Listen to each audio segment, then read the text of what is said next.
Domāju, tad jautājumus Karina lekcijas beigās, jā, var uzdot? Jā, ir tā, ka tā tēma ir diezgan apjomīga. Man sanāks, es saprotu, ka mums ir pusotra stunda, vai ne? Tad pusotra stunda,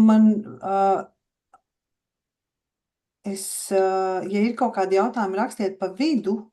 Kādreiz tas palīdz tā kā sadalīt lekciju saprotamos un panesamos apjomos, ja ir kāds dzīves jautājums pa vidu. Bet garai diskusijai mums vienkārši nesanāks līdz galam laiks šodien. Bet droši rakstiet jautājumus, mēģināsim sadalīties. Tad varbūt, ja būs daudz jautājumu, tad mēs vienkārši pārskriesim pāri dažiem tādi, neiesim tik sīki katrā tēmā iekšā, kas arī ir pilnīgi ok. Tā. Paldies. Mirkli. O, kā man te.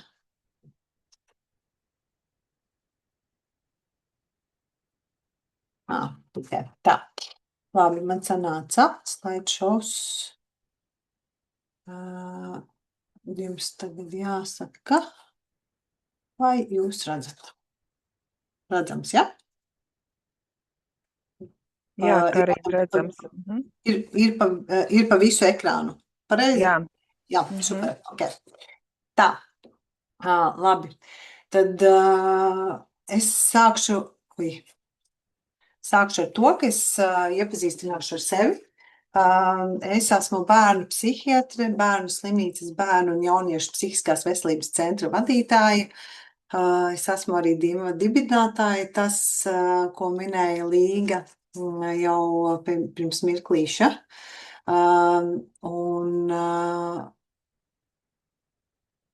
Man pieredze vadīt šādu tādu veselības nodaļu vai veselības aprūpes departamentu, bērnu psihiatrijas nodaļu ir 3 gadi laikam sanāk kopā. Bet pirms tam man sanāca nedaudz iegūt pieredzi vadības. Es paņemšu to, ka es ļoti atvainojos, vienkārši tā kamera ir šeit. Tā, tagad būs labāk. Pirms tam sanāca nedaudz ar vadību saskarties tieši dibinot diasporas māsu un vecmāšu asociāciju un vadot viņu un arī nedaudz darbojoties Latvijas ārstu un zobārstu apvienības valdes rindās. Bet ko es gribēju teikt ir, kad, ja jūs redziet to sirsniņu stūrīti augšā, tas ir koncepts, no kura es nāku šodien stāstot jums šo modeli. Ja? Kad man ļoti, ļoti patīk koncepts par to, ka visi mācās un visi māca. Uzreiz gribu pateikt, es pilnīgi noteikti neesmu pārmaiņu vadības eksperts. Es esmu cilvēks, kas mācās, jo es vadu pašlaik organizāciju vai centru, psihiskās veselības centru, un caur šo vadības procesu es mācos. Un tad, kad es mācos un ieraugu kaut ko ļoti interesantu un foršu, tad man vienmēr ir tāda ļoti spēcīga vēlme ar to padalīties ar citiem. Un tas ir tas, kā šī lekcija arī nāca. Ideja šai lekcijai, kad mums bija tikšanās ar diasporas māsu vecmāšu apvienību, kurā mēs runājam, par ko varētu runāt, un es teicu, es izlasīšu šo superīgo grāmatu, man gribās ar to padalīties, man gribās pastāstīt par to, tas tik ļoti vērtīgi. Tā, kad, jā, es pilnīgi noteikti neesmu eksperts, es tagad izlasīju viņu vēlreiz un lasot otro reizi, es saprotu, es katru reizi mācos un saprotu visas tās lietas, visas tās pārmaiņas, kas notiek, cik ļoti gan, kur es pati esmu pieļāvusi kļūdas, vai pašlaik, kas man būtu jādara, kādi nākamie soļi. Un tā, kad tāds ļoti saturīgs, foršs mācību process sanāk. Bet ko sniedz šī grāmata ir arī ielikta. Ja? Tad grāmata saucās Pārmaiņu vadība vai pārmaiņu vadīšana. Pats autors arī ir Džons Koters bildītē. Šī ir fantastiska grāmata, kas vispār nav domāta patiesībā tieši veselības sektoram, bet tur ir ļoti vērtīgas idejas, kas nodar veselības sektorā virzot un vadot un ejot cauri pārmaiņām. Ja? Tad Tie pamata principi translējās. Ja? Tad grāmatā ir piemēri no biznesa minēti, un es arī varbūt kādu to piemēru pieminēšu, bet tas nenozīmē, ka viņi neatiecās uz veselības sektoru. Ja? Kāpēc šī tēma ir ļoti svarīga? Kāpēc ir par pārmaiņu vadību jādomā un jāmācās tā, kā es mācos? Ir tāpēc, ka pārmaiņas ir ļoti komplekss un sarežģīts process. Un tas, ko es jums varu teikt no savas pieredzes, ir, ka es redzu, ka Latvijā veselības sektorā, tāpatās kā arī Anglijā, kur es agrāk strādāju, pārmaiņas notiek visu laiku. Es pat teiktu, ka Latvijā tā sajūta ir, ka pārmaiņas ir daudz vairāk, daudz intensīvākas un daudz tādas. Tā kā pārmaiņas ir visu laiku kāds projekts kaut ko mēģina uzlabot, vai nu procesus, vai arī no ministrijas nāk kaut kādas prasības, vai organizācija lūdz kaut ko uzlabot. Tad tie dažādi līmeņi, no kurienes ir nepieciešamība uzlabot, un tas process ir konstants. Un, ja zinu tādus pamatus, tā kā ābeci pirms lasīšanas, ja zinu pārmaiņu procesa tādus kā priekšnoteikums, lai pārmaiņas būtu veiksmīgas, tad mums vienkārši var būt visiem vieglāk un jaukāk un foršāk iziet caur tām pārmaiņām. Šeit es ieliku, es nevarēju atrast labākas kvalitātes bildīti, un man neviens no mākslīgiem intelektiem, visi man atteicās uztaisīt kaut ko līdzīgu.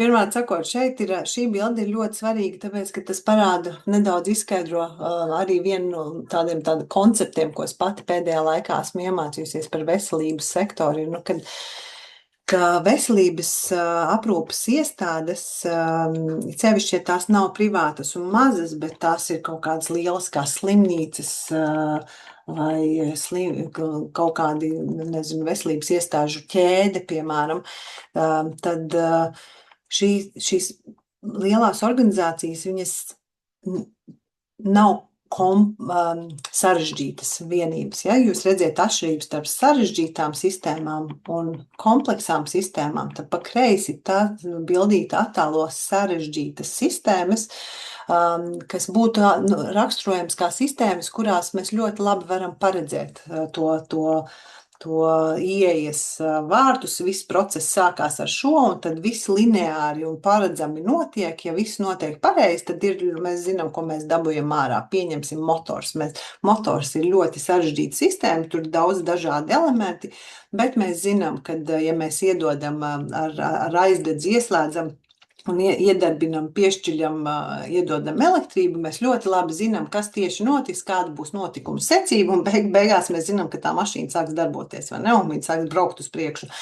Bišķi līdzīgi arī ar pulksteni, ja? Kad tur ir ļoti sarežģīts mehānisms, bet mēs zinām, kā viņš darbojās. Ja mēs vienu izņemam, mēs zinām, ka nedarbojās. Tad viss tā vai nu nedarbojas uzreiz, vai nedarbosies pēc mirklīša tā sistēma. Tā ir sarežģīta sistēma, bet viņa ir paredzama un viņa ir tā kā lineāra.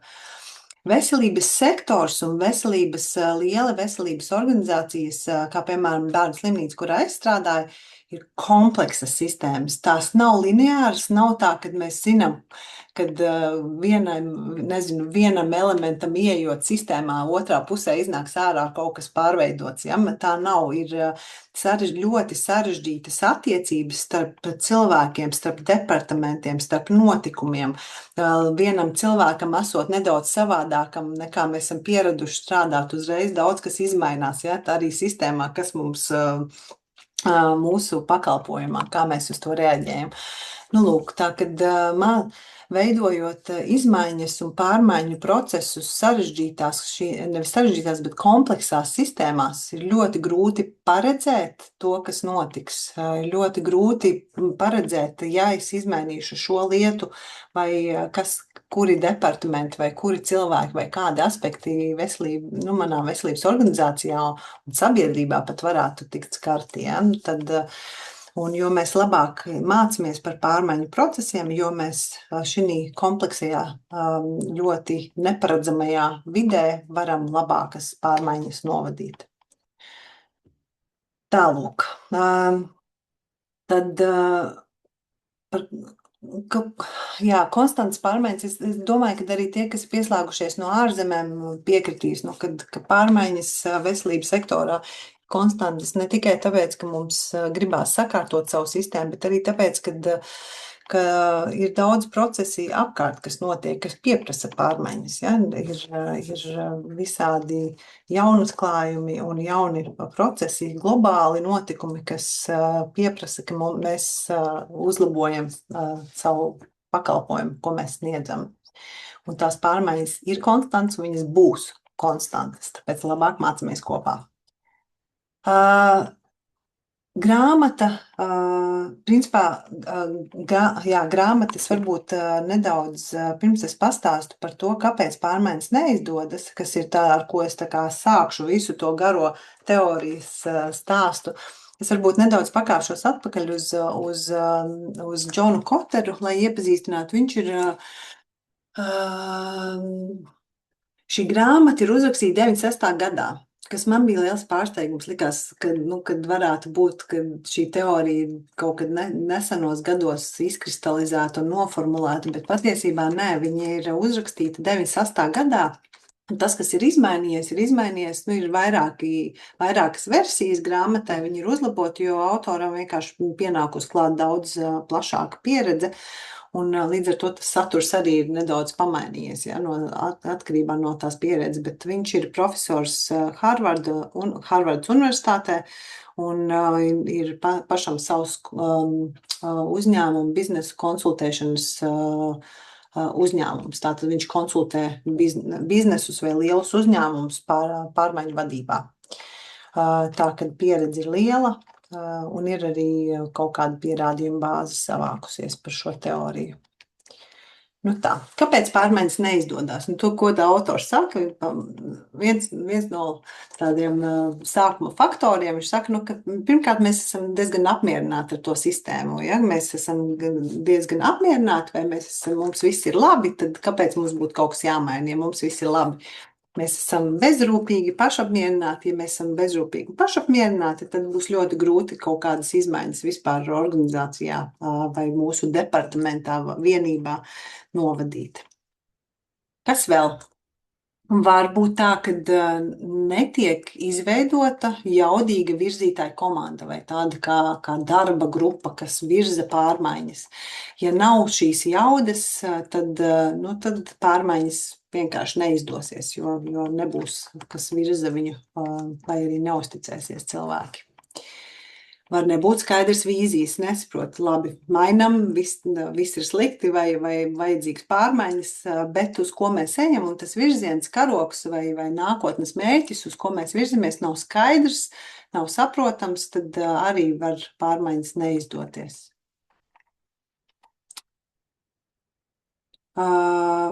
Vīzija var netikt nokomunicēta. Varbūt ir ļoti skaidra forša vīzija, bet viņa ir zināma tikai pašai, tur organizācijas vai struktūra vienības vadītājiem un līdz darbiniekiem, kuriem būtu tad jāmaina, jāpalīdz pārmaiņas realizēt, šī vīzija nav nonākusi. Un viņi līdz galam nesaprot, kas notiek. Varbūt lieli šķēršļi. Varbūt ļaušanās arī šķēršļiem, piemēram, kad ja ir vai nu cilvēki, kas sabotē procesu un neļauj pārmaiņām notikt, vai arī varbūt tādi struktūrāli šķēršļi. Varbūt kaut kas tiešām, teiksim, mūsu gadījumā bieži vien mēs saskaramies ar to, ka ministru kabineta noteikumos vai likumā ir kaut kas ierakstīts tā, ka tas mums neļauj kaut ko darīt savādāk. Ja? Tad varbūt tādi milzīgi šķēršļi. Kas vēl? Tad var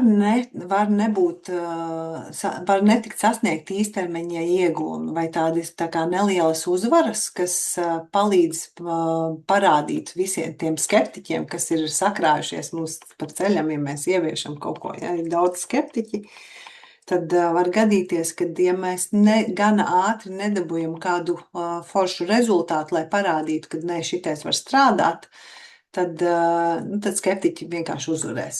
Jā, tad skeptiķi uzvarēs un mūsu labā foršā ideja var vienkārši nokrist un pazust.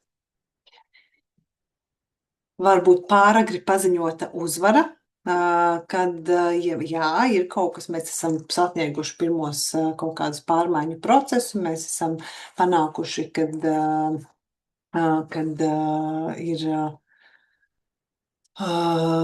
varbūt kaut kas jau ir uzlabojies, un tad mēs tā kā Trumps, mēs pasakām, viss jau ir izdarīts, viss, mēs esam panākuši to, ko mēs gribējām, bet tā kā organizācijās darbojās kultūra, kas ir parasti ļoti spēcīga, tad ja pārmaiņas netiek nostiprinātas, tad mēs diezgan ātri aizējam atpakaļ vecajos ierastajos veidos, un no tām sākotnējām pārmaiņām nav ne čiku, ne grabu, un viss ir pazudis. Tā. Un pēdējais ir, kāpēc neizdodas pārmaiņas. Varbūt tā, ka arī netiek nostiprināts jaunie procesi. Varbūt, kad ļoti smuki mēs esam izvadījuši pārmaiņu procesu, bet jaunie procesi netiek nostiprināti ikdienas kultūrā, netiek pieliktas papildus pūles vai apzināti piestrādāts pie tā, lai jaunā kultūra vai jaunie veidi, kā mēs strādājam, ieietu mums ikdienas normās un kultūrā, neaizejot atpakaļ uz vecajiem ierastajiem veidiem, kā strādāt. Tā. Kāds ir rezultāts? Rezultāts ir tāds, ka jaunas stratēģijas netiek labi ieviestas, varbūt pat ļoti labas idejas, kas tā arī netiek realizētas. Varbūt tā, ka pārmaiņas negūst gaidītos rezultātus, tad un kvalitātes uzlabojuma programmas negūst cerētos rezultātus, kad ir ļoti konkrēti rezultāti, kas ir, teiksim, iezīmēti, kas būtu jāsasniedz, kad kaut ko bišķiņ sasniedz, bet negūst to, ko tik daudz vai tik apjomīgi, kā gribējās. Tad kvalitāte netiek uzlabota. Un vēl pārmaiņas var arī paņemt vienkārši nenormāli daudz laika, un var arī paņemt ļoti daudz naudas. Tad mēs esam iztērējuši daudz enerģijas un resursus, bet tā rezultātā viss aiziet pa vecam un ieņem vecos apmērus un kultūru. Līdz ar to var būt neveiksmīgs pārmaiņu projekts. Kas ir nepieciešams veiksmīgām pārmaiņām? Es uzreiz, varbūt tāda neliela atkāpe, man šī grāmata likās gandrīz tā kā bībele patiesībā, jo man viņa likās tik ļoti, viņa tik skaidri aprakstīja procesus, kurus es biju redzējusi un pamanījusi, un varbūt arī pat nebiju pat sapratusi, kas notiek, bet tagad man rekur iedeva vārdus un izskaidroja to, ko es biju piedzīvojusi, ka man likās, ka šī grāmata būtu jāizlasa visiem vadītājiem veselības sektorā, jo viņa šķita kā bībele. Tā. Kas nepieciešams? Šeit ir iezīmēts pamata principi tādi, lai pārmaiņas būtu veiksmīgas. Viens ir, kam ir jābūt? Ir jābūt izpratnē par globālajiem procesiem un tendencēm. Ir jābūt izpratnē par to, kas ir aktuāli. Tas, ja mēs virzam pārmaiņu procesu, kas ir balstīts vecās aktualitātēs un vairs neatbilst mūsu ikdienas, mūsu globālajiem spiedieniem un vajadzībām, tad pirmkārt mums būs ļoti grūti pārliecināt cilvēkus. Otrkārt tad biznesa vides tas salīdzinājums bija tas, ka biznesā ir bišķiņ grūtāk, kad tev ir tā prece, ko tu gribi, vai pakalpojums, ko tu gribi pārdot, to vienkārši ir konkurence, un konkurenti tev pārspēja, viņi pārņem tirgu, pieņemsim. Tad veselības sektorā, kas ir valsts sektors, ir bišķiņ grūtāk tādā ziņā, ka mums nav tā atklātā konkurence savā starpā. Un nav tā, ka mums ir tik ļoti, ļoti dzīve, tā mēs neredzam, ka mūsu konkurentiem, piemēram, kaut kas ir labāks vai viņi dara kaut ko ātrāk. Bet mans uzskats ir, ka veselības sektorā, valsts veselības sektorā mums ir jārada pašiem mums ir pašiem apzināti jāmeklē, jāmeklē šie veselīgās konkurences aspekti, lai mums būtu pamudinājums turpināt uzlabot mūsu organizācijas. Ja? Pieņemsim, ja skatās uz globālām tendencēm un ņem tās vērā, tad mēs varam paskatīties un jau mēs varam nosaukt. Global Risk Report ir tāds tā kā apkopojums, liels, garš dokuments, ko sagatavo Pasaules ekonomikas fórums, kur ir vairāk tāda ar ekonomiku saistīti. Ekonomika saistītas globālas tendences, kas ir ļoti interesants dokuments un būtu vērtīgs izlasīt. Protams, kad ir arī ar veselības sektoru saistīts, bet nav Pasaules veselības organizācija neraksta šāda veida veselības sektora riska dokumentus. Viņi raksta par atsevišķām tēmām, kas arī ir ļoti interesanti, ja? Bet šis Global Risk Report ir ļoti interesanti lasāmviela, iesaku palasīt. Viņš iznāk regulāri. Bet tās globālās tendences mēs visi zinām. Tas ir mākslīgais intelekts, ja, tas ir kara draudi, tas ir resursu pārdala vai izmaiņas resursu pieejamībā, resursu pārēj uz citiem resursiem, vidē draudzīgākiem un vispār pieejamiem, vismaz kara situācijā vai kara draudu situācijā. Ja, Un mēs varam droši vien iedomāties par vēl dažādiem riskiem. Un mēs veselības sektorā konkrēti ir tehnoloģijas, kas ienāk. Ja mēs redzam, kad ir, nezinu, tur kaimiņu valstī vai kādā citā Eiropas valstī, tajā pašā sektorā, kuram mēs strādājam, tiek izmantotas ļoti labas tehnoloģijas, jaunas, kas pātrina uzlabot, teiksim, rezultātus, tad mums ir jāiet līdzi. Tās ir tās globālās tendences, ja, kurām mums jāsako līdzi, un pārmaiņu procesiem jābūt sasaistē ar to, sasaistē ar šiem globālajiem procesiem, lai pārmaiņas būtu veiksmīgas. Tad ir tie 8 soļu pārmaiņu procesi, par kuru es jums stāstīšu sīkāk. Tur ir katram solim iziesim cauri pēc mirklīša, kur ir sava secība, un visi tie soļi ir ļoti svarīgi, par kuriem mēs arī te parunāsim tālāk. Ja ievēro soļus, tad ir augstāks veiksmes indeks vai augstāks veiksmes faktors iespējams. Secība ir par tiem 8 soļiem, un tur tā doma ir tāda, kad patiesībā es atgriezīšos pie secības ievērošanas, es pēc mirkļa atgriezīšos. Projektos nozīmē to, ka lielas pārmaiņas, ja mēs virzam skaidrs, ja mums ir mūsu vienība, kurā mēs strādājam, un pārmaiņas ir pavisam nelielas, tad mums vēl aizvien principi būs ļoti svarīgi, vēl aizvien būs tie 8 soļi, kam jāiziet cauri, bet tas process būs bišķiņ vienkāršāks. Ja mums ir viens vai daži projektiņi, iekšprojektiņi, viņš ir vieglāk virzāms, bet ir lieli pārmaiņu procesi, pieņemsim, mēs pilnībā mainām, tagad domājam, kā bērnu psihiatrijā paplašināt māsas lomu un kā pārmainīt vispār visu sistēmu, kā jaunieši un bērni tiek izvērtēti psihiskajā veselības pakalpojumā. Tas nozīmē, ka mums pilnībā jāapgriež, pilnīgi jauna sistēma jāizveido, kā pacienti iekļūst mūsu pakalpojumā, kā viņi tiek apskatīti, un kas notiek tālāk, ka viņi tiek izvērtēti, piemēram. Ja? Tas ir milzīgs pārmaiņu process, un tas, kas ir jāsaprot pie lieliem pārmaiņu procesiem, ka tie ir ilgtermiņa procesi, un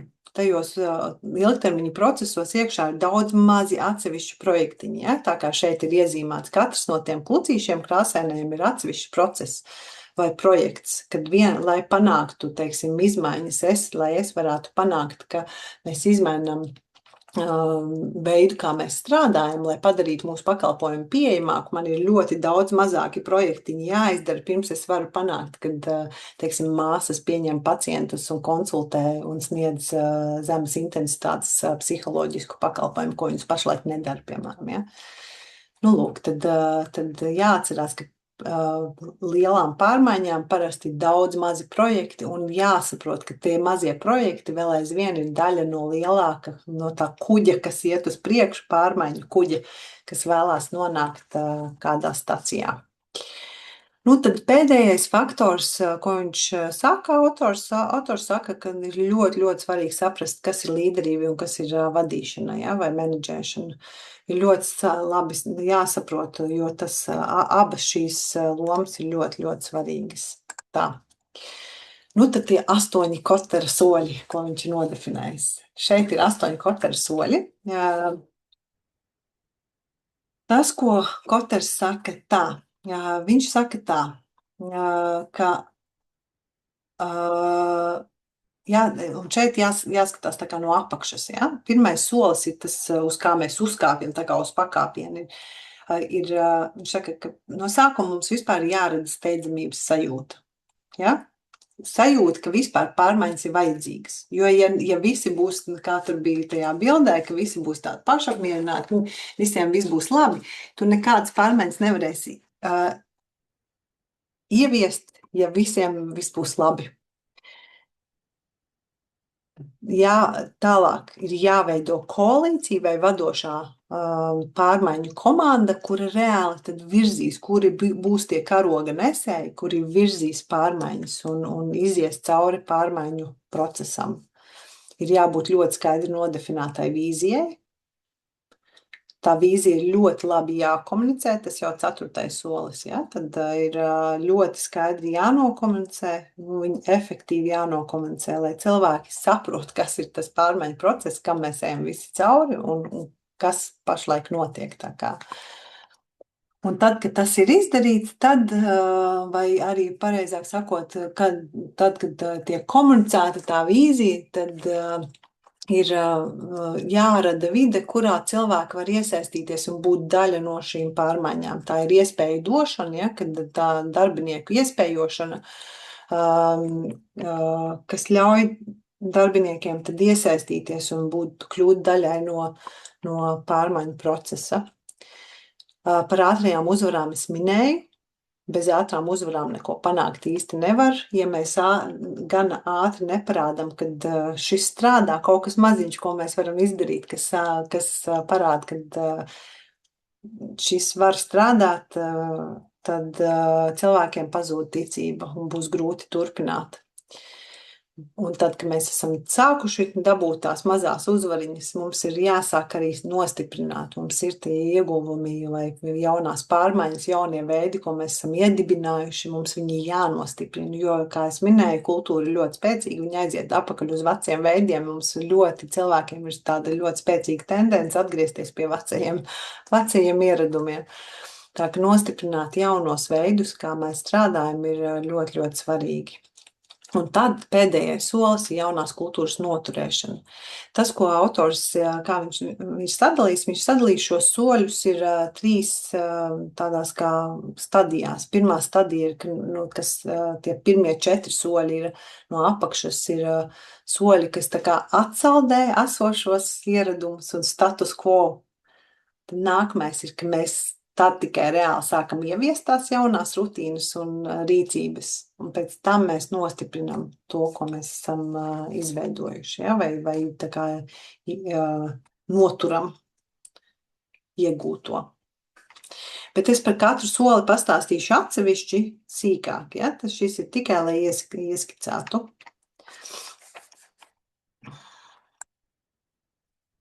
Tā, pirmais solis. Pirmais solis ir steidzamības sajūtas radīšana. Pašapmierinātības sajūta ļoti interesanti piemēra grāmatā, piemēram, bija aprakstīts arī piemērs no biznesa, kad ir organizācija, kurā ir agrāk bijusi ļoti veiksmīga organizācija, visādas virsotnes ir sasniegtas, bet pašreizējos tajā mirklī, par ko viņš raksta, tad konkurentiem ir daudz jaunas metodas, viņi daudz jauni veidi, kā strādāt, un viņi sāk pārņemt tirgu un iegūt vairāk ieņēmumus vai iegūt vairāk ieguvumus nekā organizācija, par ko Kotars stāsta. Bet tas, ko viņu piesaista kā pārmaiņu ekspertu, viņš stāsta, ka tad, kad viņš ieiet organizācijā, viņam bija ļoti interesanti novērot, ka no vienas puses ir pilnīgi skaidrs, kad ir vajadzīgs pārmaiņas, ir piesaistīts pārmaiņu konsultants, bet konsultants atnākot, tas, ko viņš redz, ka vadības komanda, ka vadītāji runājot sapulcēs priekšā, runā par to, cik viss ir labi, cik mēs esam, mums ir 5%, pieņemsim tur ieņēmums vai pieaugums no pagājušā gada, bet netiek parādīts, ka īstenībā, ka mums ir arī zaudējumi, ka ir lietas, kas neiet labi, kad ir tie konkurenti, kas kaut ko ir pārņēmuši. Tas veids, kā tā informācija, kas tiek pasniegta, ir angliski saka biased, ja, ka viņi tiek pasniegti ļoti veiksmīgi, mums viss ir labi, mēs esam super veiksmīgi, mums viss izdodas. Un tad, ja vadība tādā veidā runā, tad to steidzamības sajūtu ir praktiski neiespējami dabūt. Nav nevienam, ne vadībai īsti ir steidzamības sajūta, ka kaut kas ir jāmaina. Interesanti, jā, kurš ir piesaistījis to konsultantu. Bet tad arī darbiniekiem nebūs nekādas izpratnes par to, ka ir nepieciešamas kaut kādas pārmaiņas. Ja? Šeit ir sarakstīti dažādi faktori saistībā ar pašapmierinātību vai sajūtu, ka viss ir kārtībā. Kāda mums ļoti bieži, es redzu arī medicīnā, ir mums viss ir labi, tā kā kāpēc mums kaut ko mainīt. Pirmkārt, nav nekādas lielas redzamas krīzes, un tā tiešām gadās, ka mēs varam ilgstoši strādāt, un varbūt ir kaut kādas mazākas krīzītes, bet liela krīze nav, kas mums varbūt tad iemestu tādu realitātes šalti uzmestu virsū, ka mums nāktos pārvērtēt, ka mums ir vajadzīgas pārmaiņas. Par daudz priecīgu saturu no lielās vadības, tas ir tas, ko es nu pat minēju, piemērs, ka tas, kā mēs pasniedzam informāciju, ja viņa ir pārāk pašapmierināta un pārāk viss ir labi veidā noformulēta, tad tā kā nebūs nekas, kas nebūs nekāda veida tad izmainīt mums vai radīt to sajūtu, ka patiesībā nav ok, mums ir vajadzīgas pārmaiņas. Cilvēka daba ar spēju noliegt realitāti ir tā kā zināma. Ja? Mums patīk noliegt realitāti vai nepamanīt realitāti. Mums ir sevišķi, ja viņi ir tādi grūti saprotama un grūti paceļama vai izprotama, vai to, ka mums kaut kāda atbildība jāuzņemās, tad mums ļoti patīk noliegt. Lūk, tad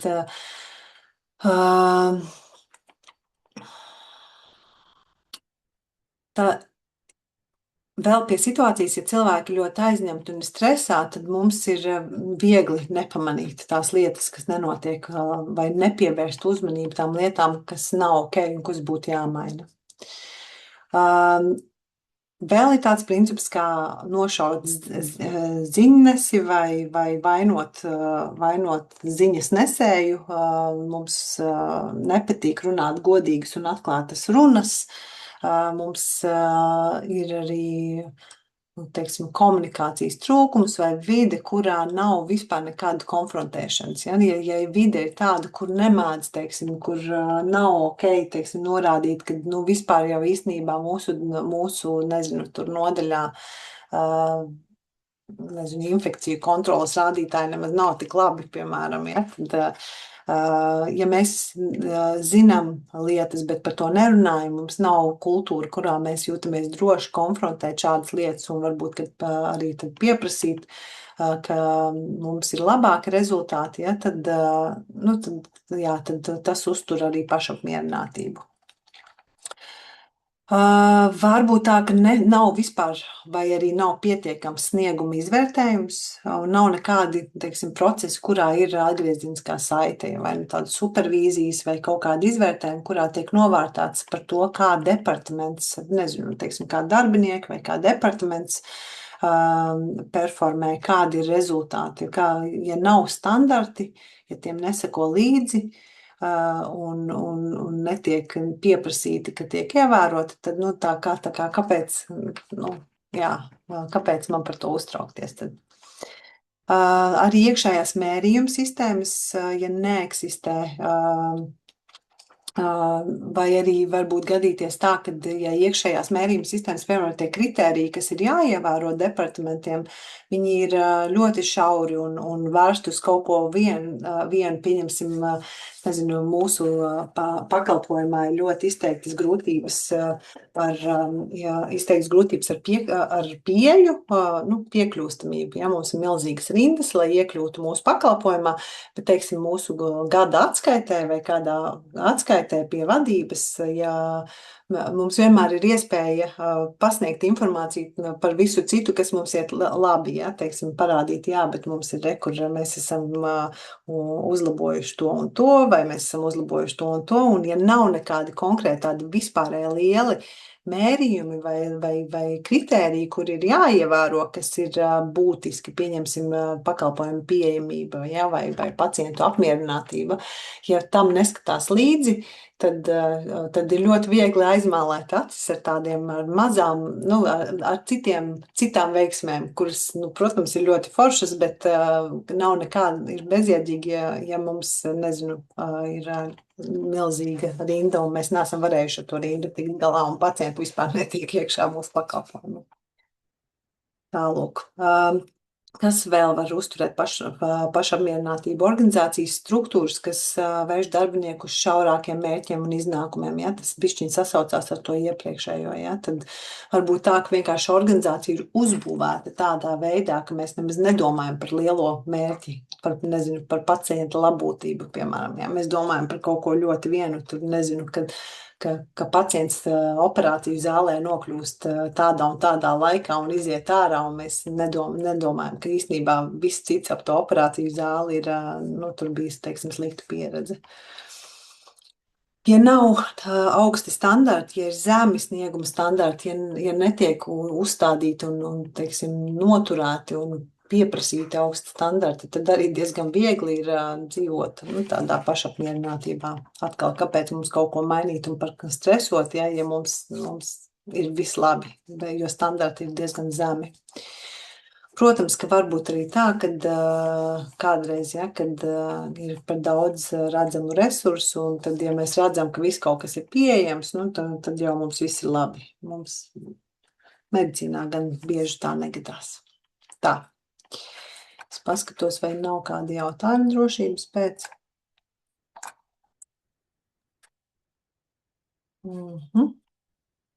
Jautājumi nav. Tā.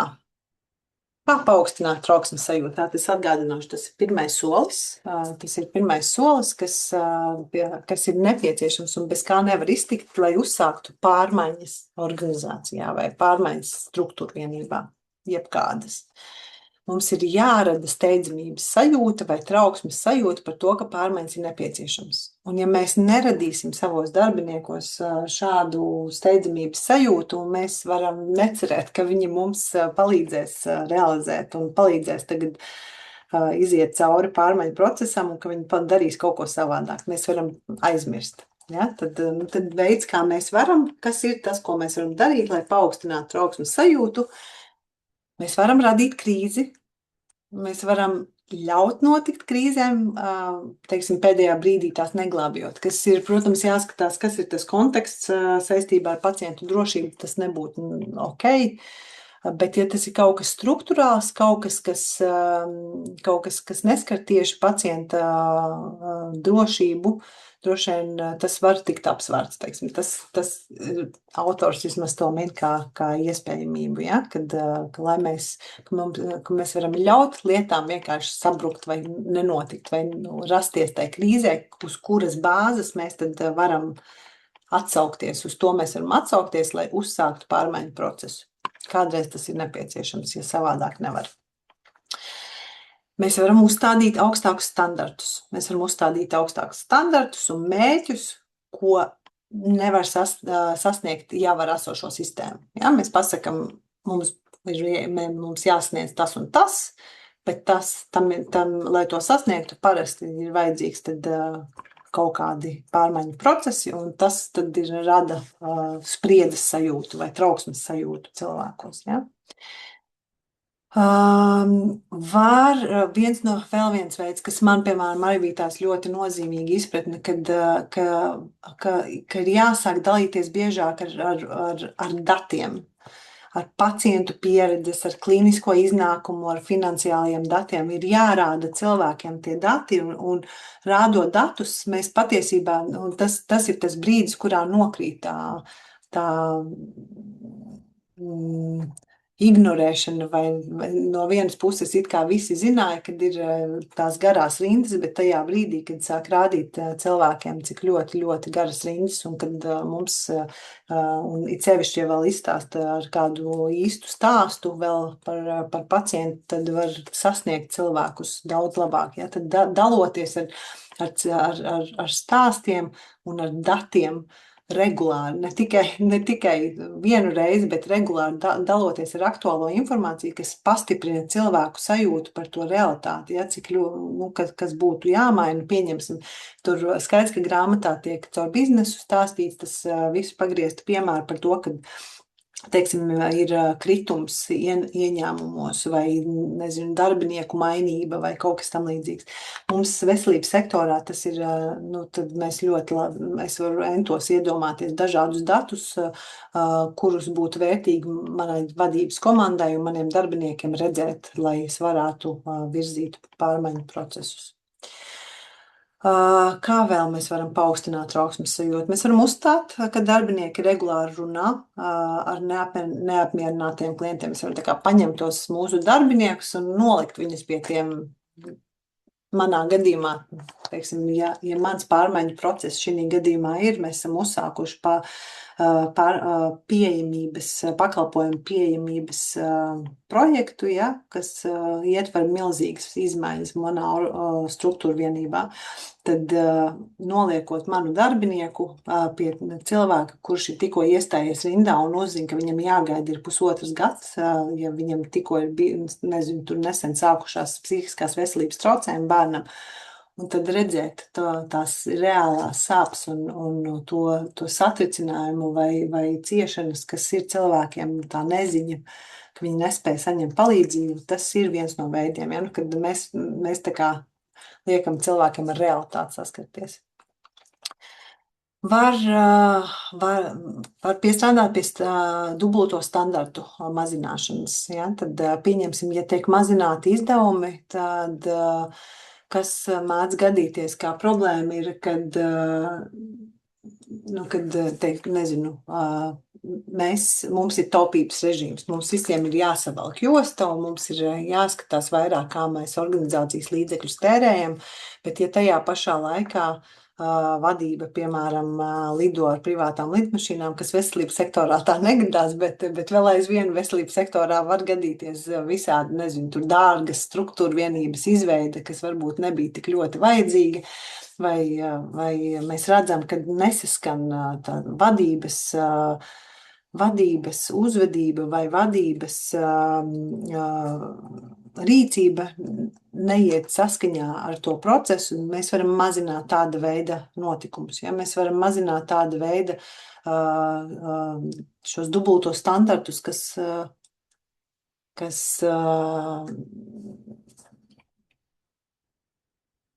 palīdz tad cilvēkiem arī radīt to trauksmes sajūtu. Ja jau tie vadītāji vairs nebrauc savos limuzīnos, pieņemsim, vai es nezinu, ja viņi neveido tās apmācības, kurās viņi agrāk braukāja, tur dārgās, tad tiešām ir slikti. Ja? Tas arī darbiniekiem var radīt to sajūtu, ka mums tad ir tad tiešām mums ir jāsavalk tās jostas, piemēram. Jāpārstāj mērīt mazus, šaurus, funkcionālus mērķus. Ja? Mums ir vajadzīgi kaut kādi lielāki mērķi.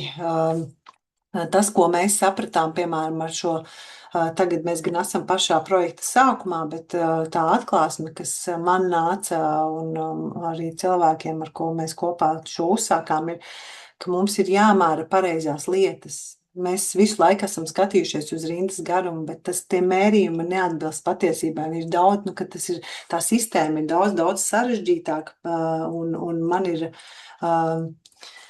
man ir jāparāda reālā situācija par katru elementu, vai katru ceļu, kā bērni iekļūst mūsu pakalpojumā. Un tad jāizrēķina, un tiem mērījumiem jābūt precīziem, un lai es viņiem varu sakot laikā līdzi.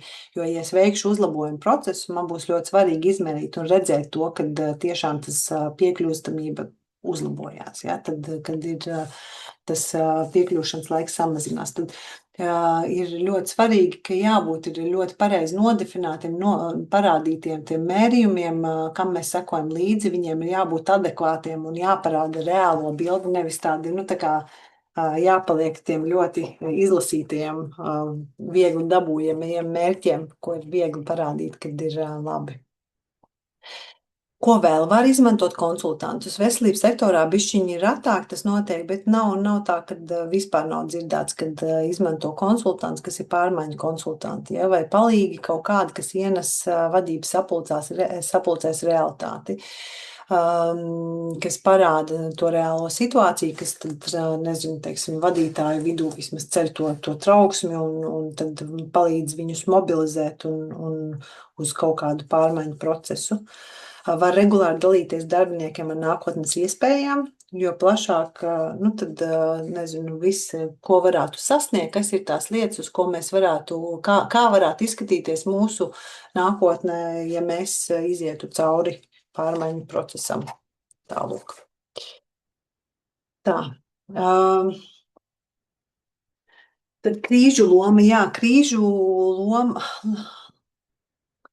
Krīzēm ir ļoti svarīga, nevelti ir minēts arī par kariem, tas pats ir, kad karš arī ir patiesībā milzīgs izrāviens visādu inovāciju un izgudrojumu ziņā, tad krīzes arī ir kaut kas tāds, kuras vajag izmantot. Ja ir kaut kāda krīze departamentos vai iestādēs mūsu organizācijās, tad tās vajag izmantot, lai virzītu, lai uzsāktu kaut kādus pārmaiņu procesus. Un tās palīdz radīt šo steidzamības sajūtu, kas ir nepieciešama.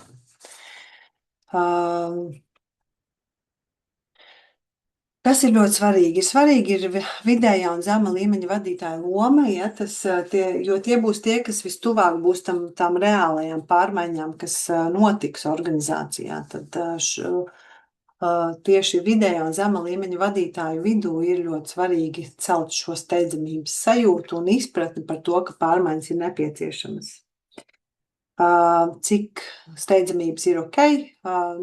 Šeit autors saka, ka Mēs jau varam savākt komandu, virzīt pārmaiņas, uztaisīt vīziju. Mēs varam nezinu, pamēģināt bišķiņu pacelt to stresiņu, bet ja mēs nepieliksim pūles, radīt steidzamības sajūtu jau agrīni, un viņš nesaka konkrēti tieši, cik lielai steidzamībai jābūt, bet apraksta to, ka viņai jābūt ir nozīmīgai. Ja?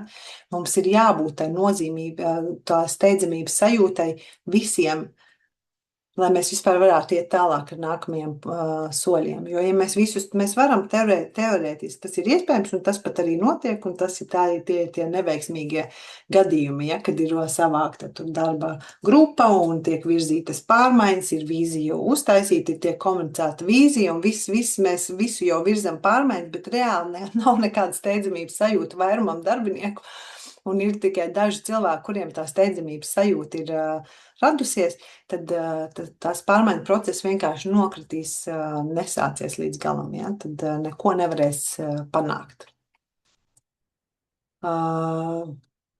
Tālūk. Vadošā koalīcija. Nākamais solis, tas ir otrais solis, ir, ka ja mēs gribam izvirzīt pārmaiņas, ja mēs gribam viņas novadīt labi un veiksmīgi, mums ir vajadzīga ļoti spēcīga vadošā koalīcija, jeb darba grupa. ir vajadzīgi cilvēki, kuri virza šīs pārmaiņas. Ja? Tad, ja sevišķi tās ir lielākas pārmaiņas, bez darba grupas neiztikt. Autors apraksta tādu maldu, ja, par spēcīgo līderi. Pieņemsim, ja ir kaut kādi pārmaiņu procesi. Man pie spēcīgiem līderiem uzreiz nāca prātā Steve's Jobs, piemēram, un Elons Musks, bet, ja es padomāju, tie nav pārmaiņu procesi, tie procesi, kas ir kurus viņi ir sākuši un uzcēluši, piemēram, ja. Bet tas koncepts ir bišķiņ līdzīgs, ja, ka tev liekas, ka Elons Musks tad ir visu pilnībā izdarījis viens pats, ja, ka bez viņa tur nekas nenotiktu. Ja, tad tas, ko autors saka, kad kad ir nepieciešamas pārmaiņas esošās organizācijās un kad ir jāmaina procesi, tad viens spēcīgs līderis nebūs gana.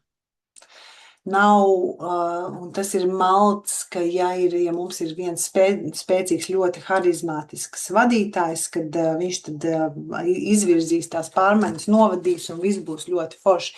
Tas nav iespējams, tāpēc, kad ir sevišķi kompleksās, sarežģītās organizācijās pārmaiņas ir ļoti sarežģītas, ilgstošas, un tur ir iesaistīti ļoti daudz dažādu cilvēku, un ir tik daudz dažādu elementu, tāpēc mums vajadzīga komanda. Mums ir vajadzīgs, lai ir komanda, kas ir virzītāja komanda, kurai vēl ir citi aģenti vai pārmaiņa aģenti, kas palīdz mainīt situāciju. Jā, tā, ka neidealizējam vienu spēcīgu līderi. Tad koncepts par zemu, jā, tad ir zemes ietekmes vadošā grupa. Varbūt tā, ka vadītājs ir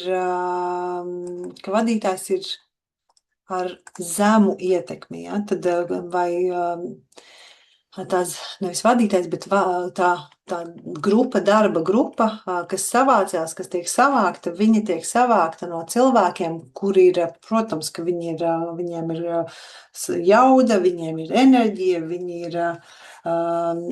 ir, teiksim, spēcīgi kaut kādā savā jomā, bet tā lieta, kas tiek virzīta, vai tās pārmaiņas, kas tiek virzītas, viņām ir vajadzīgi cilvēki, kuriem ir ietekme uz tām konkrētajām jomām, ko skars pārmaiņas. Ja, tā tad vadošajai koalīcijai vai vadošajai darba grupai viņai ir jāietver tos cilvēkus, kuri būs tie atslēgas cilvēki, kuri var ietekmēt visas tās jomas, kas tiks skartas. Ja? Tālūk, tā tad apkārtēji cilvēki agrāk vai vēlāk jūt. Viņi jutīs, ja sākās pārmaiņu process, viņi jutīs, kad šī vadošā vai pārmaiņu darba grupa nevelk. Ja? Un viņa nevelk, tāpēc, ka tur nav iesaistīti pareizie cilvēki un gana jaudīgi cilvēki, kuriem ir ietekme uz procesiem organizācijā. Ja? Tātad cilvēkiem ir jābūt ietekmei uz organizāciju vai uz kaut kādām struktūru vienībām. Un tad apkārtējiem viņi to ātri atšifrēs, un viņiem pazudīs ticība šai darba grupai, un viņi vienkārši tā kā neies līdzi uzsāktajiem pārmaiņu procesam. Tāpēc tā pati vadošā koalīcija vai vadošā darba grupa ir jāveido ļoti apzināti. Viņi jāveido ļoti apzināti un ļoti mērķiecīgi balstoties konkrētiem principiem.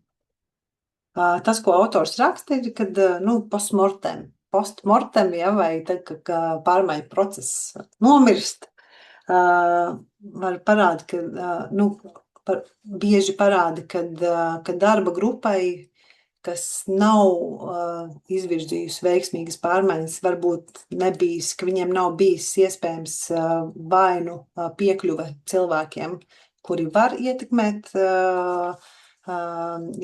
procesu, vai viņu pašu vidū tas nav bijis, ja, tad un tad ir čuša.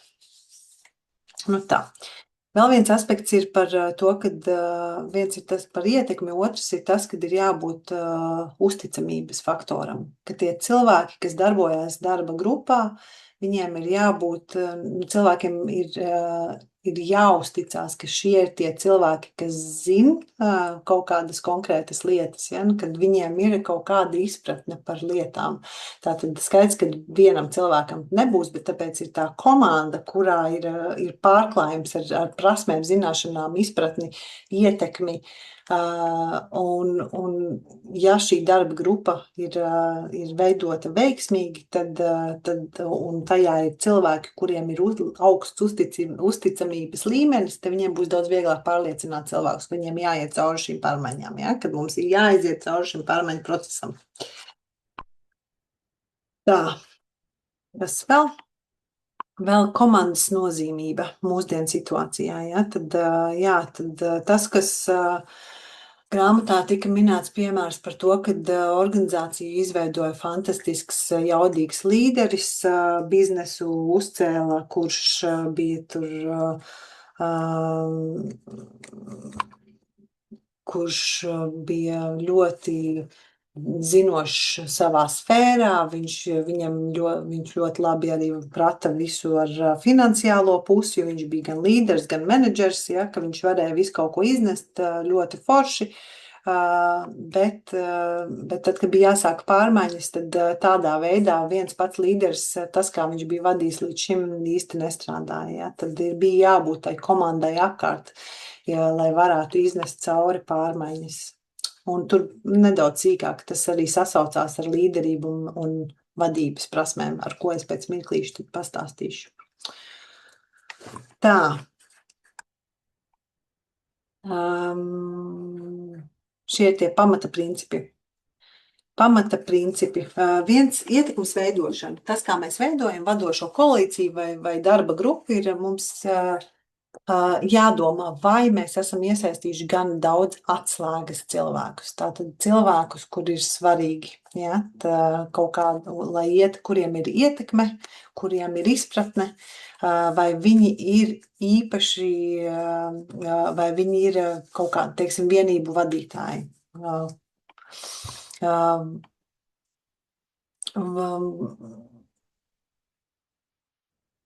Tie, kas nav iekļauti, piemēram, nevar,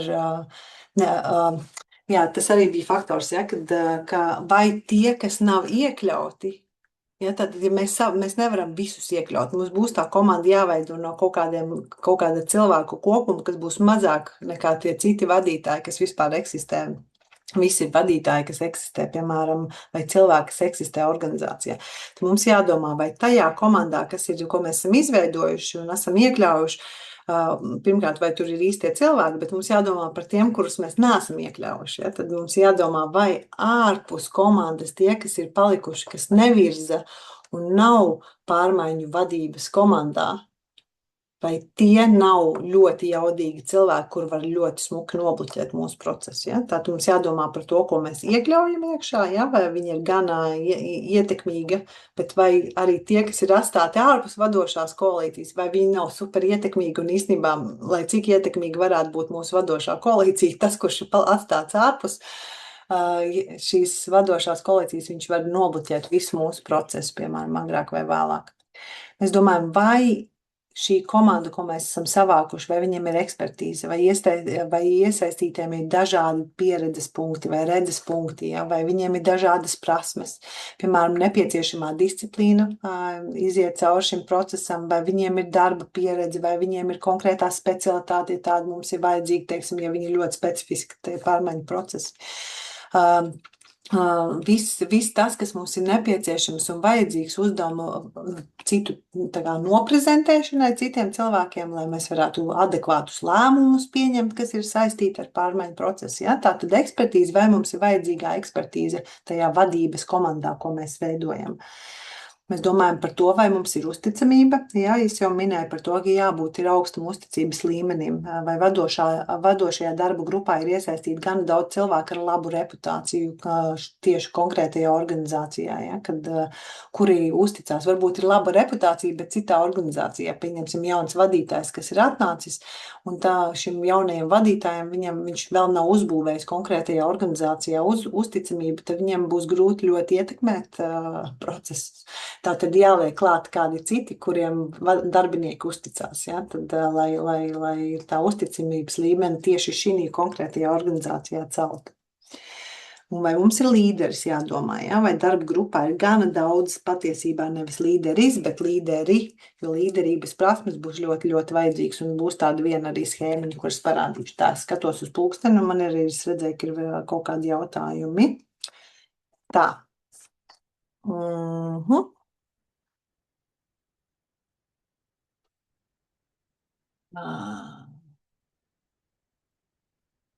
Man komentārs izskatās, ka ir, manuprāt, tagad viss ātri mainās, ka nevar paspēt izsakot, kas tas ir. Jo, piemēram, pagājušo nedēļu tiek darīts šādi un citu nedēļu atkal savādāk. Tas rada stresu. Tad Iveta jautā, kurš smelt iekšējos resursus, pacietību šīm pārmaiņām, it īpaši, ja es esmu viena no 3 darbiniekiem nodaļā, kas vēlas pārmaiņas un vienīgā, kas ir gatava darīt. Citi rokas ir nolaiduši, attapos pie sajūtas, ka pārmaiņas nodaļā nepieciešams tikai man. Nu, tad man liekas, šis pārmaiņu process ir ļoti, šie soļi ļoti smuki, man liekas, ka parāda, ko darīt. Ja? Viens ir tas, kad ir jārada steidzamības sajūta, tad, ja ne savos līdzcilvēkos, tad tajos, kuri reāli var ietekmēt lietas, kuri var tad palīdzēt pārmaiņu procesam iziet cauri, ja? Vai uzsākt vispār pārmaiņu procesu, saprast, ka pārmaiņas vajadzīgas. Es droši vien necenstos pārliecināt tos blakus sasošos cilvēkus, bet es mēģinātu pārliecināt vadību, jo viņi būs tie, kas viņiem būs tā ekspertīze un uzticamība un līderība un iespējams, ja, lai pārliecinātu vēl augstākus stāvošu atbalstu saņemtu pārmaiņu procesam. Ja, tad tur bez tā nevarēs iztikt.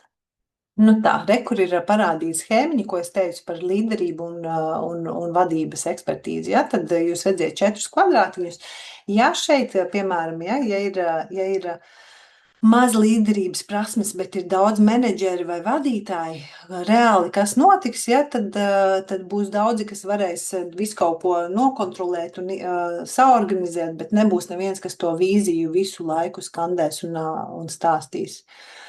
Menedžeri, ja savukārt šeit apakšā ir, kad ir ļoti daudz līderi, ļoti maz menedžeri, ja, tad es esmu personīgi līderis vairāk un man ir komandas biedri, kas ir menedžeri. Ja man nebūtu tādi menedžeri, man būtu daudz vēl citi līderi, tad mums nebūtu, kas mums reāli palīdz visu saorganizēt, jo mēs skaisti stāstītu par vīziju, bet netiktu līdz reālai darīšanai. Nu, tad ideālais variants ir tas, kur ir gana daudz līderības un gana daudz menedžments. Ja? Tad kur parādīts, ja? Kad šī daļā, kad ja ir daudz līderi un ir gana daudz arī menedžeri, tad beigās process notiek. Vai es aiziešu apakaļ, kas man likās ļoti interesanti. Es sasmējos bišķiņ pie šī un teicu, jā, šitais ir atbilstoši, šitais ir īpašības, no kā jāizvairās, ir vācot kopā komandu. Viens ir cilvēki, kuriem ir šausmīgi liela ego, tādi, kas piepilda visu telpu, bet neatstāja vietu citiem cilvēkiem. Ja? Tātad tie ir cilvēki, kuri ir tādas personības, kas ir ļoti forši, viņi daudz ko var, teiksim, samobilizēt un palīdzēt, bet, lai izvadītu cauri pārmaiņu procesu, citiem tā sadarbība un komandas darbs ir nenormāli svarīgs. Un ar šiem cilvēkiem būs grūti sastrādāties. Un tad vēl autors sauc par čūskām. Ir cilvēki, kuri rada neusticību komandas starpā, ja? Kas pērina visādas tur intrigas un kas rada ļoti neusticību savā starpā. Un šie cilvēki tā kā sagraus komandas darbu un nebūs iespējams sastrādāties. Tā, vadošā koalīcijas vadošai pamata principi atrod pareizos cilvēkus, radi uzticību un radi kopīgus mērķus. Jā, tā. Nākamais solis ir vīzija un stratēģija, vīzijas un stratēģijas veidošana. Un tas, ko autors apraksta, kad vīzija parasti nāk no sirds, tam jābūt kaut kas, kam mēs ļoti, ļoti ticam, ko mēs ļoti, ļoti gribam. Ja? Tad manā gadījumā mans projekts ir par pakalpojumu piekļūstamību, tad man tiešām ļoti sāp, ka bērni netiek un nesaņem palīdzību, ko viņiem vajadzētu saņemt manā iestādē un manā organizācijā. Ja? Un parasti tas, ko autors saka, ka parasti ir tā, ka tas pirmais melnraksts vīzijai tomēr nāk no viena cilvēka, kurš apsēžās saraksta. Šis ir tas melnraksts, ja, kuru un tad aiznes uz vadošo to virzības darba grupu, kurā tas viss tiek apstrādāts. Lūk, kādai jābūt ir vīzijai? Vīzijai tas, uz ko mēs ejam, kas ir mūsu tas mērķis, viņai jābūt ir ambiciozai. Viņa nevar būt tāda, kaut ko bišķiņu pamainīsim. Viņai jābūt ir ambiciozai, lai izsistu cilvēks ārā no tās rutīnas un ierastā. Ja? Viņam ir kas satricina bišķiņu, lai izsit no komforta zonas. Viņai jābūt ar mērķi uzlabot kaut kam, kas būs labāk. Ja? Tad kaut kas strādās labāk, vai mēs lētāk strādāsim. Mūsu gadījumā droši vien daudz uzlabojumi saistīti ar pacientu, ar kvalitāti vai drošību pakalpojumā, ja? Ko mēs sniedzam. Vīzijai jābūt ir kontaktā ar globālajām tendencēm, par to es jau stāstīju. Un viņas nedrīkst būt ļaunprātīgas, nedrīkst būt tādas, kas ietver kaut ko, ka mēs, pieņemsim mans pakalpojumu piekļūstamība, mēs panāksim ar to, ka mēs strādāsim vairāk, piemēram, mani darbinieki, tad viņiem būs 2 reizes vairāk pacienti jāapskatās, ja? Tad tur tā eksploatācijas elements ir iekšā, uz to vīziju neviens neparakstīsies vienkārši, ja? Viņa nedrīkst ietvert ļaunprātīgas lietas. Vīzijā nevar būt tāda, kas izmanto vai nu cilvēkus vai kādus citus, uz citu rēķina kaut ko. Lūk, tā. Vīzijas jauda, tad man arī šis likās ļoti interesanti, ja? Tad domājot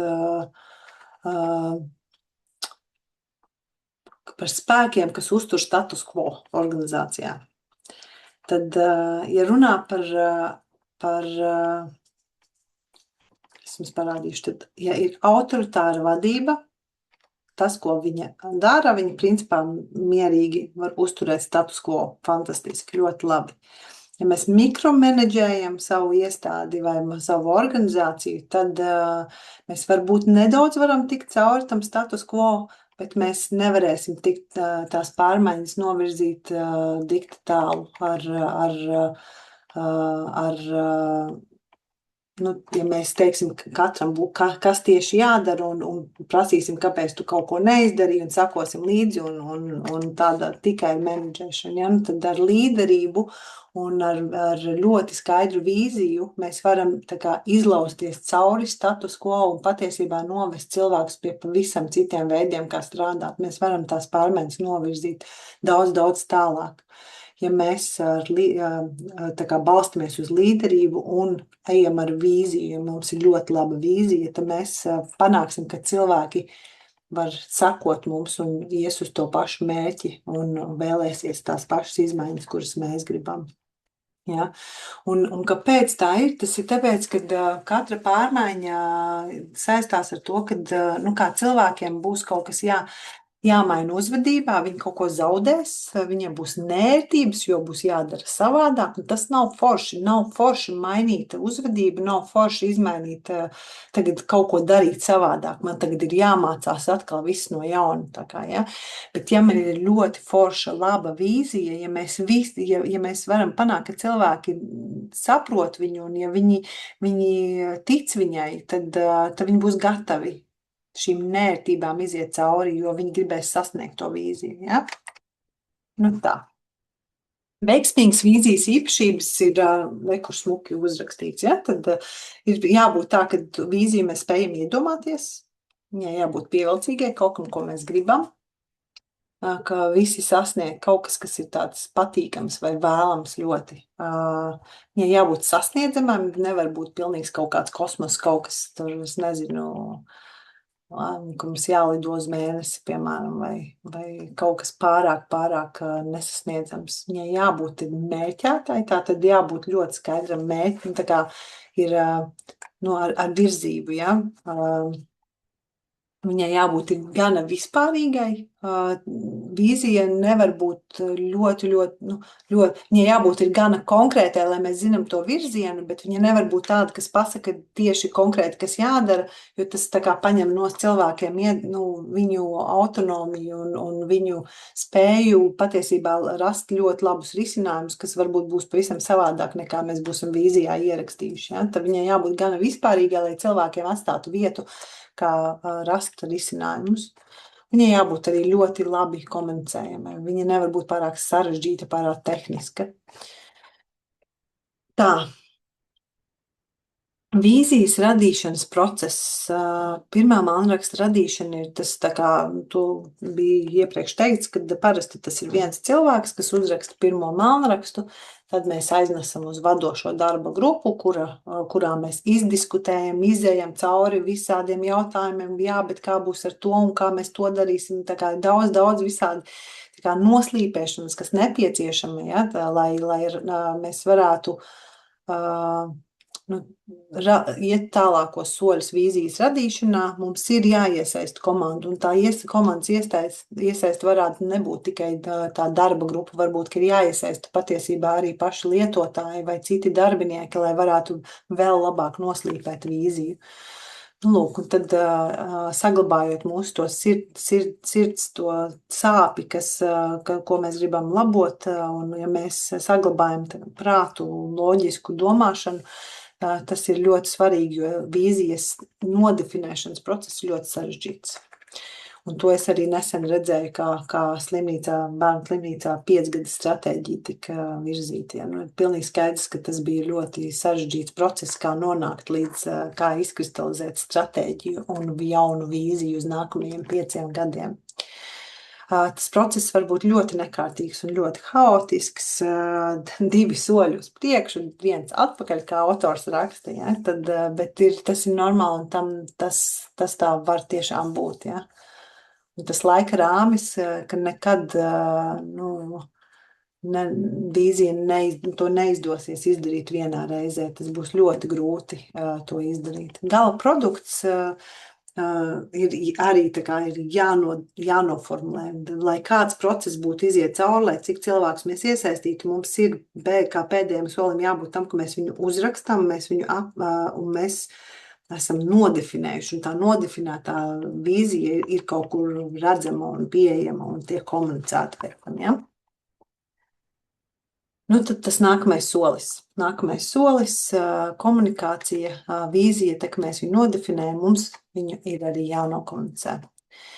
Komunicējot ļoti svarīgi ir saglabāt vienkāršību. Tas, kā mēs komunicējam, lai tā ziņa, ko mēs sakam, ir gana vienkārša. Mēs varam lietot metaforus, ļoti, ļoti labi strādā. Mēs varam lietot salīdzinājumus, kaut kādus piemērus, lai cilvēkiem skaidrāk ir izpratni, par ko tieši mēs domājam. Pieņemsim, ja es saku kvalitatīvāku pakalpojumu, tas kvalitatīvs pakalpojums varbūt nozīmēt ļoti daudz ko. Bet, ja es saku, ka visiem pacientiem jāsaņem pierādījumos balstīta psihoterapijas metodas, tad cilvēkiem daudz skaidrāk, piemēram, liekas, kas tieši manā prātā ir kvalitāte. Ja? Jāizmanto daudz dažādu formātu. Ja? Tad, tā, ka mēs esam nodefinējuši mūsu vīziju, nav tā, ka mēs uzrakstam un izsūtam visiem e-pastos un viss mums darbs ir izdarīts. Ir jāizmanto ļoti daudz dažādu formātu, kā mēs tos pārmaiņus komunicējam. Piemēram, sapulces ir tikai viens no formātiem, e-pasti un ziņas ir otrs veids. Bet tad ir tas, ko autors uzsver, kad ir ļoti svarīgi, ir tās mazās komunikācijas, kas ir katru dienu, visu laiku ar darbiniekiem, vai nu mūsu ikdienas sapulcēs, ikdienas komunikācijā, kur, ja mums mēs saredzam, ka kaut kas sasaucās ar pārmaiņu procesu un vīziju, mums ir ļoti svarīgi to pieminēt un izskaidrot, tas ir tieši saistībā ar mūsu jauno vīziju, ka mēs varētu darīt to, un vai tas saskana mūsu vīziju, un kad saskana ar to, ka mēs vēlamies sasniegt tādus un tādus mērķus. Ja? Tad ir ikdienas komunikācijā iepinot visu laiku vīzijas elementus, kas ir iezīmēti. Tas ir visefektīvākais. Ja? Tur tūkstošiem reižu ir atkārtošana. Mēs zinām, ka atkārtošana ir zināšana māte. Rādīšana, piemēra rādīšana vai ka vadītāji vai tā vadošā koalīcija, kas virza pārmaiņas, rīkojas saskaņā ar tiem pašiem principiem, ko sludina vai kas ir iezīmēti vīzijā, ko mēs vēlamies sasniegt, tas ir ļoti, ļoti svarīgi. Ja? Jo ir tāda, lai nav tā dubultā matemātika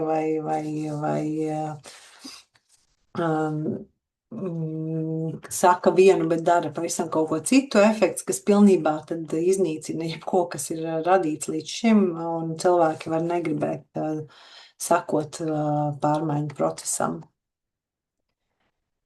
Un kas vēl tiek autors iezīmē, ka ļoti svarīgi ir atrisināt pretrunas. Pieņemsim, kā piemērs tika minēts, kad organizācijā pieņemsim pārmaiņu procesi saistīts ar izmaksu samazināšanu. Izmaksu samazināšanu visiem ir jāsažmiedz jostas, mums visiem jābūt taupīgākiem un jādomā līdzi par mūsu izmaksām, bet tajā pašā laikā, ja notiek, teiksim, ļoti dārgs Ziemassvētku pasākums biznesa vadības komandai, kaut kur visi tiek aizvesti kaut kur uz kaut kādu salu vai noīrāts ļoti dārgas telpas, tad tās pretrunas viņas nedrīkst ignorēt. Ja? Tajā piemērā, kas grāmatā tika minēts, tur tika minēts, ka parasti vadītāji viņiem saka, ziniet, kā, ja jūs turpiniet ļoti daudz tērēties, bet jūs prasiet no darbiniekiem, lai viņi samazina izmaksas, tad tas nestrādās. Jums arī ir jāsamazina izmaksas. Ka parasti ir ļoti liela pretestība, katrs saka, jo cilvēks saka, bet mēs taču nevaram, lai mēs pāriet uz mazāk glaunām telpām.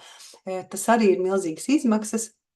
Tas, ko katrs saka, viņš saka, ka ir tiešām arī kādreiz tādas situācijas, ka samazināt kaut kādas izmaksas vai redzamas tādas ļoti dārgu aspektu ir ļoti grūti izmainīt, jo tiešām varbūt pārcelties uz jaunām telpām būs milzīgi izdevumi, tas būs vēl dārgāk nekā palikt esošajās.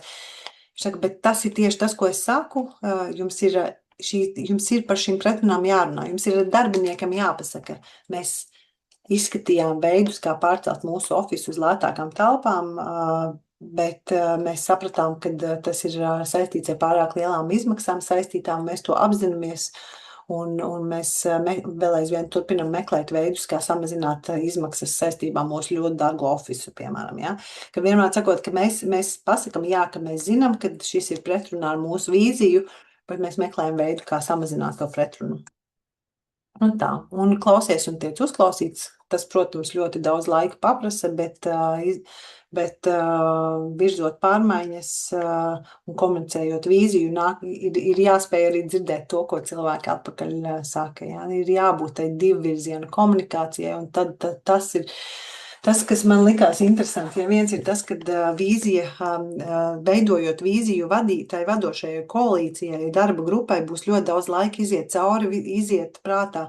Bet kā būs ar to, kā būs ar manu tur departamentu, kas notiks ar tiem, vienmēr sakot, iziet daudz dažādiem scenārijām, visādām alternatīvām prātā un tā izcīnīties. Un tas cīņas process, izejot tam cauri, cilvēks pieņem to jauno vīziju, kur pretim darbiniekiem bieži vien nav tas process, nevis nav, bet netiek dots šis laiks un enerģija iziet cauri tam dažādiem scenārijiem un dažādiem alternatīviem variantiem, un tam caur to divvirzienu komunikāciju var palīdzēt cilvēkiem iziet cauri tai pieņemšanas, līdz tai pieņemšanas stadijai, ka cilvēki pieņem vīziju. Tā. Skatos uz laiku, man izskatās, ka man ir diezgan ļoti jāpasteidzās. Es esmu bišķi neaizrunājusies. Iespēja došana rīkoties. Šī ir stadija, kas ir jau, kad mēs jau reāli sākam pārmaiņas organizācijā. Ja? Kad mēs esam tagad savākuši komandu, mēs esam radījuši steidzamības sajūtu, mēs esam parādījuši vīziju, visiem nodefinējuši un parādījuši, un tad ir jāsāk reāli ieviest tās izmaiņas. Bet tad var būt visādi šķēršļi par to, šķēršļi, kas traucē reāli ieviest, piemēram, organizācijās kaut kādas pārmaiņas. Varbūt tā, ka paši darbinieki sabotē, varbūt tā, ka pati sistēma, varbūt, ka darbinieki saprot vīziju un vēlās pārmaiņas, bet pati sistēma, kā sistēma ir uzbūvēta, ir pārāk sarežģīta un viņa ir pretrunā, viņa nesaskan ar to, ko vīzija grib ieviest. Ja? Un tā arī var būt. Varbūt tā, ka sistēma varbūt, kad ļautu un arī cilvēki varbūt pat gribētu, bet viņiem nav vajadzīgās prasmes. Ja? Nu, tad ir skaidrs, ka darbinieki ir jāapmāca, lai viņi varētu izvadīt cauri pārmaiņu procesu. Šim es lekšu pāri laika taupīšanas dēļ, jo tas tāds sīkāk ieiet iekšā. Jaunām prasmēm ir vajadzīgas apmācības, es jau minēju, ja? Mēs nevaram sagaidīt, ka darbinieki zinās visu. Mums ir, ja mēs atpazīstam, ka, lai cilvēki darītu kaut ko savādāk, pieņemsim, ka būtu, iejūtīgāk komunikācijā, mums iespējams, ka ir jāapmāca darbinieki, kā iejūtīgi komunicēt. Sistēmas uzbūve arī varbūt, ka ir jāizmaina, ja, kad, teiksim, pārmaiņas nav iespējams, tāpēc, kad mums vienkārši tie departamenti savā starpā sadarbojas tādā veidā, kad mēs nevaram vienkārši, teiksim, ātrāk panākt kaut ko. Piemēram, manā gadījumā es nevaru tos bērnus dabūt iekšā ātrāk mūsu pakalpojumā, ja es nepārveidoju pilnībā. Es nevaru, tad man jāliek darbiniekiem sēdēt diennakti šeit, ja, un ko nav iespējams izdarīt, vai arī tas nenormāli dārgi tad maksātu, piemaksājot, lai cilvēki ļoti daudz vairāk strādā. Es to nevaru. Lai es varu panākt, man ir struktūrāli jāpārmaina vispār, kā strādā mana komanda. Lūk, un sarežģīti vadītāji arī var būt var bloķēt, varbūt kā barjeras palīdzēt ļoti svarīgi iespējot darbiniekus un ļaut darbiniekiem, ja, tad palīdzēt viņiem būt daļai no pārmaiņām un palīdzēt veikt pārmaiņas. Ļoti svarīgi ir komunicēt sakarīgu vīziju darbiniekiem, ir jāveido struktūras un procesi atbilstoši vīzijai, jānodrošina nepieciešamās apmācības darbiniekiem, jāsaskaņo informācijas sistēmas vai tas, kā darbojās darbinieki, ja, ar vīzijā iezīmēto. Un ir jākonfrontē vadītāji, kas bloķē nepieciešamās pārmaiņas. Tur arī vesela sadaļa par to. Es jums tiešām ieteiktu šo grāmatu izlasīt. Tur bija tā aprakstīts, kad citreiz nav iespējams turpināt ar tiem pašiem vadītājiem, jo tie vadītāji ir tie, kas bloķē. Ja ir vadītāji, kas bloķē pārmaiņas, vai cilvēki, kas bloķē pārmaiņas, varbūt, kad nav iespējams turpināt ar šiem pašiem darbiniekiem. Un tas arī tiek iezīmēts, kad cilvēku mainība mēdz notikt pie pārmaiņu procesiem tieši šī iemesla dēļ, ka vai nu viņi nav gatavi sadzīvot, viņiem nepatīk pārmaiņas, tas nesaskan ar viņu vērtībām, vai viņiem nepatīk, kā tas tiek darīts, un kad mēdz būt tā, ka cilvēki mainās pārmaiņu procesā. Ja, tad... Ātrās uzvaras. Man ļoti patīk šī līkne. Ja? Tad šī līkne parāda to, ka ir liels pārmaiņu process. Un pirmā līkne, kas ir tā zemākā līkne, ja mēs nedabūjam ātras uzvaras vai kaut ko nepanākam, kaut kādu un neparādam, redziet, īstenībā šitais strādā, šitais var darboties.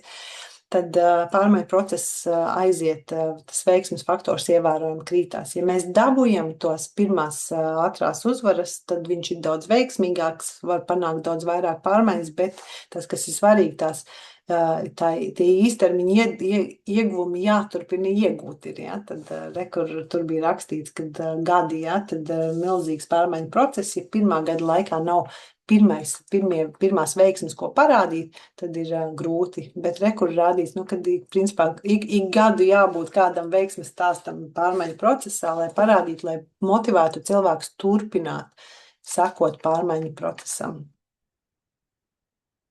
Tā, un tas mazās uzvaras rada uzticību cilvēkiem par to, ka šis ir pareizais, ko mēs darām. Kāda ir vērtība īstermiņa uzvarām? Tā dod pierādījumus tam, ka pārmaiņas saistās, ka tās pārmaiņas, ka tās neērtības, kam mēs ejam cauri, ka viņas ir tā vērtas. Viņas atalgo visus, kas ir centušies un bija iesaistīti pārmaiņu procesā. Palīdz noslīpēt vīziju un pārmaiņu stratēģijas, samazina kritiķu un pašpietiekumu pretinieku teikto, ja, tad tas tā kā ir jums nebija taisnība. Notur arī lielās vadības atbalstu, jo vienmēr kaut kāda augstāka vadība parasti, un tad, ja mēs viņiem varam parādīt, ka šis ir kaut kādi iegūmi, tad arī viņi būs motivēti turpināt mūs atbalstīt. Un jāpastiprina spēks virzīties arī tā. Šie iegūmi arī pastiprina spēku un mūsu enerģiju turpināt uzsākt to. Kas vēl īstermiņa uzvaras nav jācer. Viņas nav tā, ka kaut mums viss izdotos. Patiesībā īstermiņa uzvaras ir ļoti, ļoti mērķtiecīgi jāplāno. Ja mēs uzsākam kaut kādu pārmaiņu procesu, mēs jau pārmaiņu procesā sākam un domājam par to, kā mēs varam iegūt šīs pārmaiņas, šīs agrīnās uzvaras. Pārmaiņas ir jānostiprina. Vienmēr ir tas, ka visi iegūmi ir jānostiprina, jo tajā brīdī, ka mēs tā kā atlaižamies, tad šeit es pēc tam parādīšu, mums gan jābeidz drīz bet ja mēs palaižamies, tad vecā kultūra ļoti ātri, kritiķis gaida savu kārtu, kad viņi varēs teikt, sākt atpakaļ, tā kā sākt kritizēt atkal, ka kaut kas nav labi. Reku šeit bija, man arī šī bildīte ļoti patika, ja, kad veicot izmaiņas sistēmā, ir ļoti svarīgi domāt par to sistēmu, kurā mēs veicam izmaiņas. Ja? Tad, un pārmaiņu procesā, ja ir sistēma ļoti vienkārši, tad no punkta A līdz punktam B dabūt ir ļoti viegli. Bet ir sistēmas, kurās, lai lai pavirzītu A, ir jāizkustina vēl visi citi faktori, ja? Tad tie ir tie mazie projektiņi, ko es minēju. Tad reāli veselības sektorā mēs esam tā kompleksā sistēma, kur, lai kaut ko izmainītu, ir tie daudz dažādi projektiņi, apakšprojektiņi, daudzas lietas jāizkustina, lai es vispār varētu pakustināt to vienu lielo problēmu. Un ir jāsaprot, ka tas process tiešām paņem laiku un ir ļoti ilgstošs. Kā mēs varam nostiprināt? Mēs varam nostiprināt pārmaiņas tad, ja mēs dodam pierādījumus tam, ka kad ar pārmaiņām saistās neērtības, bet tās ir tā vērtas, tie ir tie mūsu iegūmi. Mēs mēģinam piesaistīt 7. solī vairāk palīdzības, mēs piesaistam, lai mēs varam turpināt pārmaiņu procesu. Mēs pārliecinamies, ka līderība vēl aizvien mūs atbalsta. Mums ir lielajai līderībai tad jāpalīdz noturēt mūsu fokusu, kas tad bija tas sākotnējais mērķis, ko mēs gribējām sasniegt. Projektu vadībai sava daļa arī un līderiem zemākajos vadības slāņos, arī viņi turpina nodrošināt un virzīt procesus. Ja? Bet tiek samazināta nevajadzīga savstarpēja līdzatkarība. Ja? Tad, kas mums notiek, ja mums ir kurš jau tur gads un mēs esam daudz dažādiem līmeņiem izgājuši cauri procesam, tad varbūt tā, kad ir izgaismojušās visādas nesakarības sistēmā, un tad vadītājiem ļoti svarīgi tās nesakarības iznīcināt un nodzēst vai pārtraukt kaut kādus procesus, kas notiek, lai netraucētu tam pārmaiņu procesam, kas mums ir uzsākts. Šis arī ir pēdējais, ja, kur ir jaunās kultūras nostiprināšana ir ļoti svarīga, jo kultūra ir fantastiska vērtība. Mums visiem ir kultūra, visām organizācijām kultūra, un tā veidojās ir no cilvēkiem, cilvēku kopuma un no tās uzvedības un tām normām, kādas mums ir organizācijā vai struktūra vienībā. Ja? Un ja mēs, kas man likās ļoti interesanti no grāmatas, bija tas, ka tur bija teikts, kad pirmais solis pārmaiņās nekad nedrīkst būt, kad mums jāmaina kultūra. Ja mēs redzam iniciatīvu, kas saka, mums ir jāizmaina kultūra kā pirmo soli, tad ir pilnīgi skaidrs, ka šīs pārmaiņas būs neveiksmīgas. Jā, jo kultūra patiesībā ir pēdējā solī. Ir tā, ka mēs ļoti daudz dažādas citas izmaiņas veicam, tikai tad kultūra mainās. Tad ir tā, kad ieiet tās jaunie veidi, kā strādāt, jaunais veids, kā domāt par pacientiem, piemēram, jaunais veids, kā mēs daram lietas. Jā. Ir ļoti, kad jaunā kultūras nostiprināšana nāk pēdējā, nevis pirmā. Ja, un tad atkarībā no rezultāta. Ja jaunas pieejas iegūst ikdienā un pie tām pierod tikai pēc tam, kad ir skaidrs, ka tās strādā. Viņām ir jāstrādā, viņām jābūt veiksmīgām. Lūk, un tad jaunās kultūras nostiprināšana arī prasa ļoti daudz runāšanas par to, ka tas strādā. Tā. Kopsavilkums ir 8 soļi, par kuriem es jums šodien pastāstīju. Es ļoti ceru, ka jums izdosies izlasīt arī grāmatu kādā jūsu dzīves laikā, un tas palīdzēs jūs iedvesmot un palīdzēs iziet cauri pārmaiņu procesam. Un es ļoti ceru, ka arī man izdosies pārmaiņas virzīt manā struktūra vienībā veiksmīgi. Tā. Paldies, Karina. Tur daži jautājumi ir arī. Izlasīšu tūlītās. Vai tu domā, ka ārsti un māsas, kas ir vadošos amatos, būtu jāaiziet šie vadības kursi, un vai tas ir pieejams LV? Vispār ir slimnīcas, kurās pārmaiņu vadība ir piekļuva. Zinu, ka bērnu slimnīcā agrāk noteikti bija piekļuva pārmaiņu vadības kursiem. Manā laikā, kamēr es strādāju, nav bijis, bet es domāju, ka iespējams, ka citur ir. Pārmaiņu vadības zināšanas ir ļoti tāda standarta lieta, un es domāju, ka daudz kur arī par to runā. Vienkārši šis modelis ir, es domāju, ka pieredzējušiem vadītājiem ļoti labi zināms. Kad vajadzētu būt, ka ir zināms, un tas nav nekas tāds jauns. Man pašai tas bija jauns, jo es mācos, un tāpēc es arī gribu padalīties ar citiem, jo man viņš likās fantastiski, vienkārši super noderīgs. Tā, kad, jā. Vairāk jautājumu nav, laikam. Ir komentārs augšā, kur smelt iekšējos resursus pacietību šīm pārmaiņām, tīpaši esmu viena no 3 darbiniekiem nodaļā, kas vēlas pārmaiņas, un vienīgā, kas ir gatava darīt, citi rokas ir nolaidoši. Attopos pie sajūtas, ka nodaļā pārmaiņas tikai nepieciešamas man. Uz šo es jau atbildēju patiesībā, ja, bet ir pilnīgi skaidrs, ka šis darbinieks viens nevar virzīt pārmaiņas. Tas nav iespējams. Tur ir jābūt, šim darbiniekam ir jāiet un jāpārliecina augstāk